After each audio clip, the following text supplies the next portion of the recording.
कहानी की शुरुआत अमेज़न के घने जंगल से होती है, जहां एक प्लेन तेजी से उड़ता हुआ जा रहा था। उसमें जस्टीन नाम की एक लड़की बैठी हुई थी। वो अपने दोस्तों के साथ शांति से अपने घर लौट रही थी, लेकिन तभी उनके प्लेन पर कोई चीज तेजी से हमला कर देती है, जिससे प्लेन पूरी तरह से बेकाबू हो जाता है और तेजी से नीचे की तरफ गिरने लगता है। देखते ही देखते वो प्लेन अमेज़न के घने पेड़ों से टकराने लगता है। पेड़ों से टकराने की वजह से प्लेन का आधा हिस्सा टूटकर नीचे गिर जाता है, जिससे एक लड़की तेजी से उड़कर प्लेन से बाहर जा गिरती है। अब जैसे जैसे प्लेन नीचे गिरता गया, वैसे वैसे कई सारे लोग प्लेन से नीचे गिरते गए। ये देखकर प्लेन के अंदर मौजूद लोग जोर जोर से चीखने लगते हैं। फिर अचानक प्लेन जंगल के बीचों बीच क्रैश हो जाता है। ये हादसा इतना खतरनाक था कि पेड़ की टहनियां पायलट के पेट से आर पार हो चुकी थीं और एक लड़की की तो अपनी सीट पर ही मौत हो चुकी थी। ये देखकर बाकी लोग डरकर प्लेन से बाहर निकल जाते हैं, लेकिन खतरा अभी टला नहीं था। ये तो बस शुरुआत थी। अब जैसे ही एक आदमी डरकर यहाँ से भाग रहा था, तभी उसका सिर प्लेन के पंखे में टकरा जाता है। इन हादसों में उनका जीपीएस ट्रैकर भी कहीं खो चुका था, इसलिए वो अब इस घने जंगल के बीचों बीच फंस चुके थे।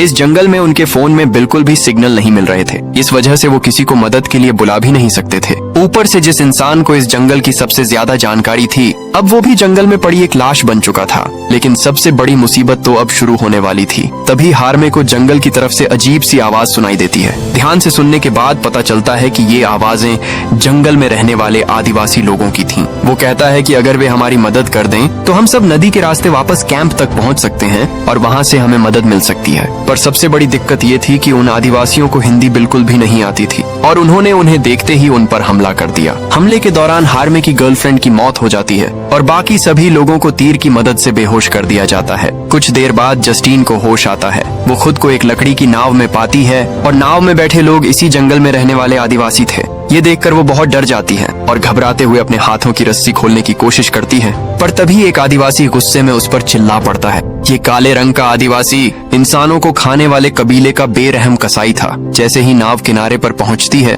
तो वहाँ कबीले के बाकी लोग भी दिखाई देते हैं। बूढ़े हों या बच्चे, सभी ने अपने शरीर को लाल रंग से पोत रखा था। तभी पकड़े गए स्टूडेंट्स को उठाकर आदिवासियों के गांव ले जाया जाता है। गांव पहुंचते ही उनका अजीब तरह से स्वागत किया जाता है। सब लोग उन्हें अजीब तरीके से छूने लगते हैं, पर लकड़ियों पर टंगे कंकालों और इंसानी खोपड़ियों को देखकर उनकी तबीयत खराब हो जाती है। इसके बाद जब वे आदिवासियों की झोपड़ियों तक पहुंचते हैं, तभी उस झोपड़ी में से एक बूढ़ा आदमी लाठी टेकता हुआ बाहर आता है। वो पूरे गांव का बुजुर्ग मुखिया था। पूरे कबीले में उसकी बात पत्थर की लकीर मानी जाती थी। उसने जोर से अपनी लाठी जमीन पर मारी और वहाँ मौजूद सभी लोग एकदम से शांत हो जाते हैं। इसके बाद गांव का मुखिया धीरे धीरे स्टूडेंट्स के पास आकर उन्हें बड़ी ही ध्यान से देखने लगता है। फिर वो अपनी भाषा में जोर जोर से कुछ बोलना शुरू कर देता है, पर स्टूडेंट्स को उसकी बात जरा सी भी समझ नहीं आती। वो सब हैरानी से एक दूसरे को देखते रहते हैं। कुछ देर बाद उन्हें वहाँ से ले जाया जाता है और सबको एक एक करके सुअर वाले पिंजरे में बंद कर दिया जाता है। पिंजरे के बाहर आदिवासियों की भीड़ जमा थी। वो उन्हें ऐसे घूर रहे थे जैसे कसाई खाने में खड़े जानवरों को काटने से पहले घूरा जाता है। लेकिन मोटा लड़का उनसे भी ज्यादा बदकिस्मत निकला। उसे पहले ही अलग कर लिया गया था।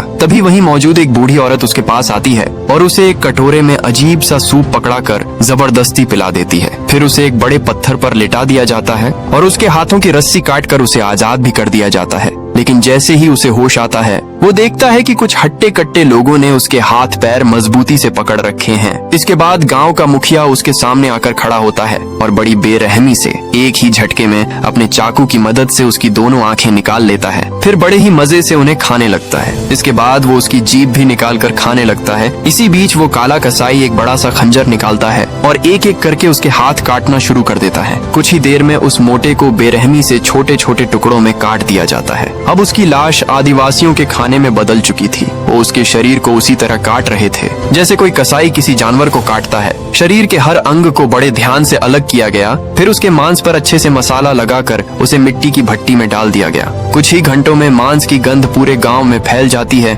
यहाँ तक कि छोटे बच्चे भी लालच में लार टपकाने लगते हैं। दूसरी तरफ जस्टीन और उसके साथी ये सब देखकर बुरी तरह डर चुके थे। अब उन्हें पूरी तरह यकीन हो चुका था कि वो सच में नरभक्षियों के पाले हुए शिकार बन चुके हैं। लेकिन उन सब में से हार्मे काफी शांत था। वो अपना फोन निकालकर सिग्नल ढूंढने की कोशिश करता है ताकि उन्हें कोई मदद मिल सके, पर वहाँ सिग्नल का नामो निशान तक नहीं था। इधर आदिवासी लोग जिस तरह बैठकर खाना खा रहे थे, वो नजारा किसी इंसानी दावत जैसा ही लग रहा था। फर्क बस इतना था कि उनकी थाली में रखा खाना इंसान का मांस था। हालांकि ये आदिवासी सुअर और गाय भी पालते थे, लेकिन इंसानों को भी ऐसे ही कैद करके रखते थे। पिंजरे में कैद लोग वहीं खाते पीते और वहीं अपनी जरूरतें पूरी करते थे। लेकिन रात होते ही कुछ आदिवासी जल्दी ही सो गए, क्योंकि पूरे गांव में बिजली नहीं थी। बाकी आदिवासियों ने अंधेरा दूर करने के लिए आग जला ली थी। इधर मौका देखकर जस्टिन और उसके साथी आपस में धीरे धीरे भागने की तैयारी कर रहे थे। इसी बीच वहीं पास में बैठे एक आदमी ने कहा कि अगर उनका जीपीएस ट्रैकर मिल जाए तो वो बाहर से मदद मांग सकते हैं। लेकिन हार्मे ने कहा कि इस सब का कोई फायदा नहीं है, क्योंकि ये आदिवासी इस जंगल में हर जगह मौजूद हैं और जैसे ही ये लोग उस मोटे के मांस को खा लेंगे फिर वो लोग हम सबको भी मार डालेंगे। ये सुनते ही जस्टिन बहुत गुस्से में आ जाती है, क्योंकि उन्हें यहाँ लाने वाला हार्मे ही था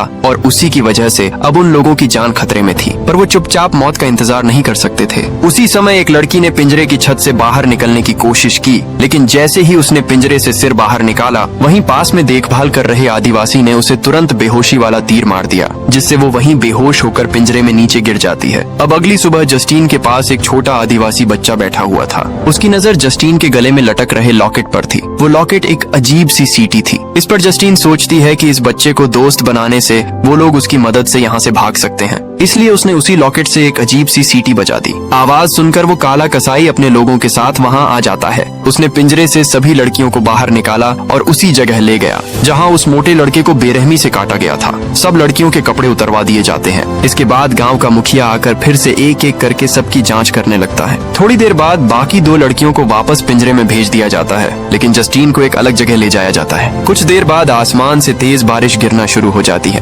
तेज बारिश की वजह से पहरेदारों को छोड़कर बाकी सभी आदिवासी अपने अपने झोपड़ों में चले जाते हैं। ये मौका देखकर पिंजरे में मौजूद एक लड़की घबराते हुए यहाँ से भागने को कहती है। उसने फोन की रिंगटोन बजाकर आदिवासी का ध्यान भटका दिया, फिर तुरंत पिंजरे से बाहर निकलकर वहाँ से भाग जाती है। कॉलेज में भाग दौड़ के खेल में विनर रह चुकी थी, इसलिए फिसलन भरी जगह पर भी उसकी रफ्तार कम नहीं हुई। कुछ दूर भागने के बाद उसे नदी के किनारे एक लकड़ी की नाव दिखाई देती है। वो तुरंत नाव में बैठती है और वहाँ से भाग निकलती है। बारिश बंद होने के बाद आदिवासी जस्टिन को पकड़कर वापस पिंजरे में ले आते हैं। हैरानी की बात ये थी कि जस्टिन के साथ उन्होंने कुछ नहीं किया था, लेकिन उसके चेहरे और शरीर पर अजीब सा लाल सफेद रंग लगा दिया गया था। उसके साथी बिल्कुल भी समझ नहीं पा रहे थे कि आखिर ये क्या किया गया है। यहाँ तक कि हार्मे भी पूरी तरह से कंफ्यूज था। तभी वहीं मौजूद एक आदिवासी लड़की दिखाई देती है, जिसके दोनों पैर मजबूती से बंधे हुए थे। उसे देखते ही सबको बात समझ आ जाती है। दरअसल आदिवासी जल्दी ही जस्टिन के साथ शादी करने वाले थे। ये बात पता चलते ही जस्टिन और भी ज्यादा घबरा जाती है।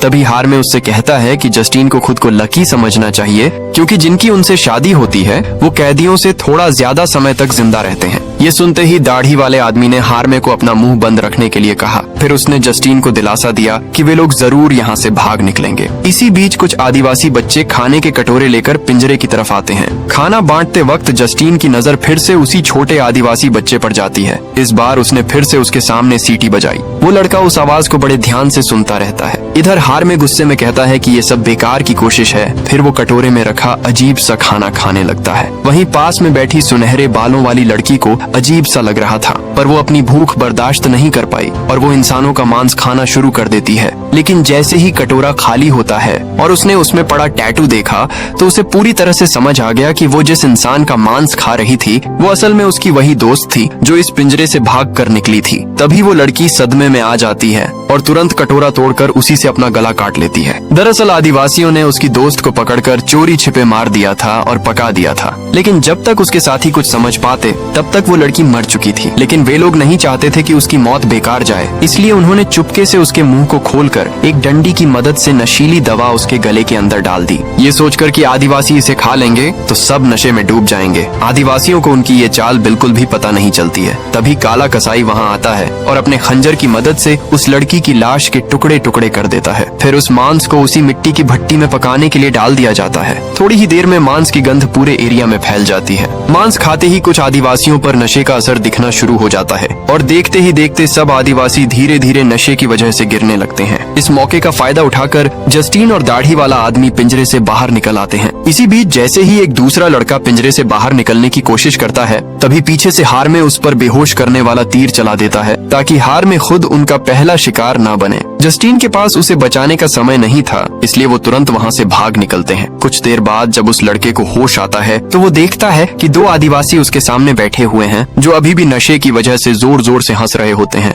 ये देखकर उसे लगता है कि वो यहाँ से चुपचाप भाग सकता है, लेकिन आदिवासियों को इंसानी मांस खाने की आदत लग चुकी थी, इसलिए उनमें से एक आदिवासी ने उसका हाथ पकड़कर चबा डाला। ये देखकर वो डर के मारे तेजी से अपनी जान बचाकर भागना शुरू कर देता है, पर उस लड़के की किस्मत खराब थी, इसलिए बाकी आदिवासी उसे चारों ओर से घेर लेते हैं। हर कोई उसके शरीर को चील कौवों की तरह नोचने लगता है और देखते ही देखते उसके शरीर के टुकड़े करके अपने अपने पेट पूजा के लिए ले जाने लगते हैं। दूसरी तरफ जस्टीन और वो दाढ़ी वाला लड़का नदी के किनारे किनारे ऊपर की तरफ बढ़ने लगे। उन्हें लगा कि अब वे जल्दी ही रेस्क्यू टीम तक पहुंच जाएंगे, लेकिन तभी नदी पार करते वक्त जस्टीन का पैर फिसल जाता है और वो सीधे गहरे पानी में जा गिरती है। तेज बहाव वाले पानी में वो तेजी से बहती चली जाती है। जस्टीन की तेज चीख सुनकर दाढ़ी वाला आदमी भी बहुत ज्यादा डर चुका था। वो बिना सोचे समझे पानी के किनारे किनारे उसे बचाने के लिए उसका पीछा करने लगता है। इसके बाद वो एक पेड़ की डाल की मदद से जैसे तैसे जस्टीन को पानी से बाहर खींच लेता है। अब वे दोनों जंगल के अंदर जाना शुरू कर देते हैं। कुछ देर चलने के बाद वो देखते हैं कि वे उसी जगह पहुंच गए हैं जहां उनका प्लेन क्रैश हुआ था।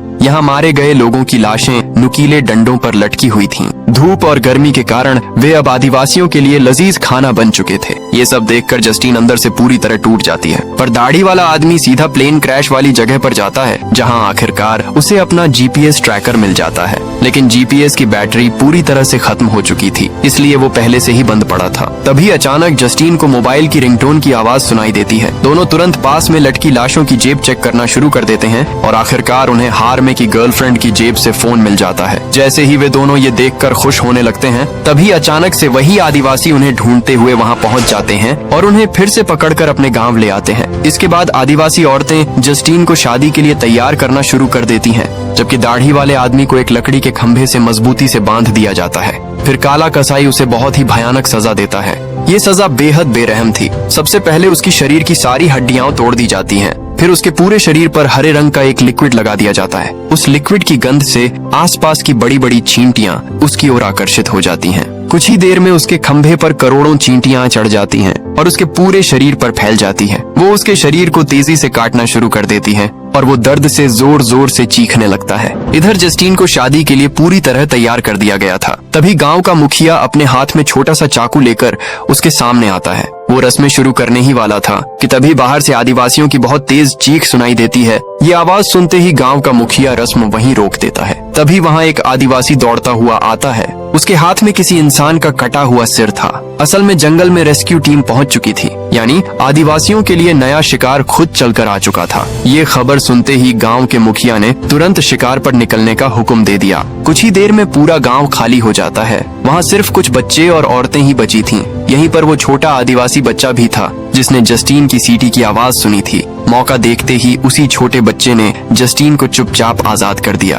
भागते समय जस्टीन दाढ़ी वाले आदमी को भी छुड़ाने की कोशिश करती है, लेकिन वो आदमी उसका फोन लेकर उसे तुरंत यहाँ से भागने को कहता है। जस्टीन उसे अकेला छोड़कर नहीं जाना चाहती थी, लेकिन तभी उस आदिवासी बच्चे ने उस आदमी को बेहोश कर दिया और तुरंत उसका गला काट दिया। इस तरह उस दाढ़ी वाले आदमी की भी मौत हो जाती है। जस्टीन ये सब देखकर अंदर से पूरी तरह टूट चुकी थी, लेकिन फिर भी उसका यहाँ रुकना बेकार था। जैसे ही वो वहाँ से भागने लगती है, तभी पीछे से पिंजरे में बंद हार में उसे अपने साथ ले जाने के लिए चिल्लाने लगता है, लेकिन जस्टीन उस धोखेबाज को वहीं छोड़कर आगे बढ़ जाती है। छोटा लड़का उसे रास्ता दिखाते हुए गांव से काफी दूर ले आता है। उसकी मदद से जस्टीन अब जल्द ही जंगल से बाहर निकलने वाली थी, पर जाने से पहले जस्टीन अपना सीटी वाला लॉकेट उस बच्चे को गिफ्ट के तौर पर दे देती है। लेकिन नदी पार करते वक्त गांव के आदिवासी लोग उसे देख लेते हैं। इसी बीच उन्हें वहाँ एक जैगुआर भी दिखाई देता है। गांव के आदिवासी इस जानवर को शुभ मानते थे और जब उन्होंने देखा कि उस जैगुआर ने जस्टीन पर हमला नहीं किया, तो उन्होंने उसे उसका इशारा मानकर जस्टीन का पीछा नहीं किया। इसके बाद नदी के दूसरी तरफ पहुंचने के बाद जस्टीन को एक जंग होती हुई दिखाई देती है।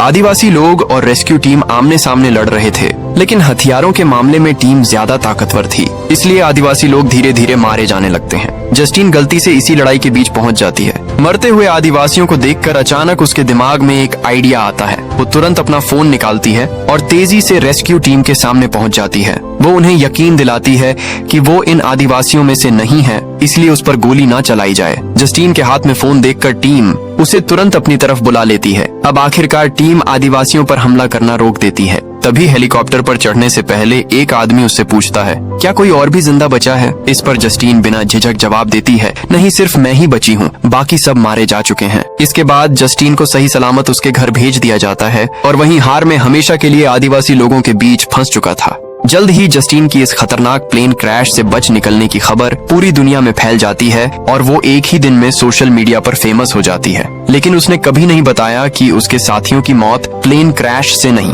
बल्कि आदिवासियों की वजह से हुई थी। उल्टा उसने दुनिया को ये बताया कि अगर उन्हें आदिवासियों की मदद नहीं मिलती तो वो प्लेन क्रैश के बाद अमेज़न के जंगल में कब के मर चुके होते। उसने दुनिया को सच इसलिए नहीं बताया ताकि आदिवासियों की पीढ़ी विलुप्त न हो जाए। इंटरव्यू के बाद जब जस्टीन सोने ही वाली थी तभी उसे हार्मे की बहन का फोन आता है। वो बताती है कि सैटेलाइट की तस्वीरों में उसे एक आदमी दिखाई दिया है जिसका पूरा शरीर काले रंग से रंगा हुआ था और उसकी शक्ल हार्मे से मिलती जुलती थी। इसका मतलब साफ था हार्मे अब आदिवासियों का एक नया काला कसाई बन चुका था। और इसी खौफनाक खुलासे के साथ ये कहानी यहीं खत्म होती है।